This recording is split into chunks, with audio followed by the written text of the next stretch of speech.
அதிகாரம் 5.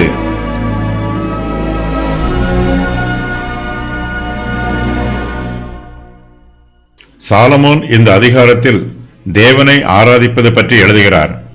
இந்த உலகத்தில் எல்லாம் மாயையாய் இருந்தாலும் தேவனும் அவருடைய வார்த்தையும் சத்தியமாய் இருக்கிறது.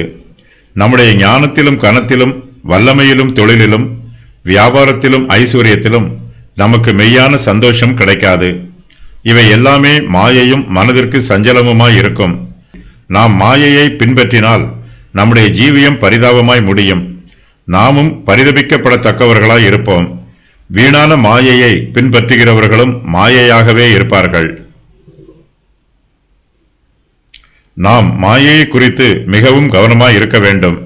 எல்லா காரியங்களிலும் மாயை இருக்கிறது.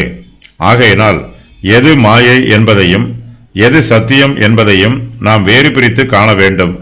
தேவனுடைய வார்த்தையை கேட்பதிலும் தேவனுக்கு காணிக்கையும் பலியும் செலுத்துவதிலும் நாம் உண்மை உள்ளவர்களாய் இருக்க வேண்டும்.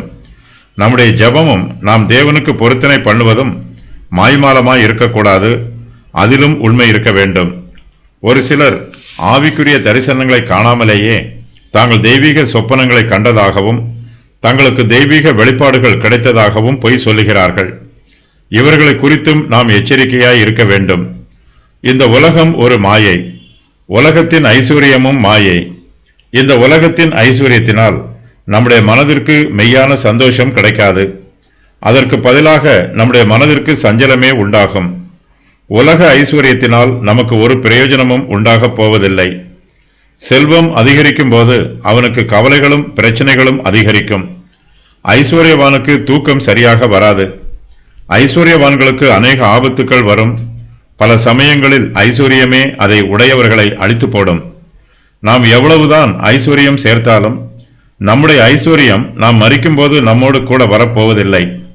நம்முடைய எல்லா ஐஸ்வர்யங்களையும் நாம் இந்த உலகத்தில் விட்டுவிட்டுத்தான் போக வேண்டும். ஐஸ்வர்யத்தை அநியாயமாய் சேகரிக்கிறவர்கள் அநேகம் பாடுகளை அனுபவிக்கிறார்கள். நம்முடைய ஐஸ்வர்யத்தை நாம் நல்ல முறையில் பயன்படுத்த வேண்டும். அதனால் நமக்கும் பிறருக்கும் நன்மை உண்டாக வேண்டும். இந்த உலகத்தில் நாம் ஜீவிக்கிற காலம் வரையிலும் இங்கு எப்படி ஜீவிக்க வேண்டும் என்று சாலமோன் நமக்கு நல்ல ஆலோசனைகளை சொல்லுகிறார். நம்முடைய தொழிலையும் வியாபாரத்தையும் ஆவிக்குரிய ஜீவியத்தையும் எப்படி ஆளுகை செய்ய வேண்டும் என்றும் சாலமோன் நமக்கு ஆலோசனை சொல்லுகிறார். நாம் எல்லாவற்றிற்கும் கணக்கு ஒப்புவிக்க வேண்டும். தேவன் தம்முடைய சித்தத்தின் பிரகாரமாக தம்முடைய ஆசீர்வாதங்களை நமக்கு கொடுக்கிறார். இவை எல்லாமே தேவனுடைய அனுக்கிரகம்.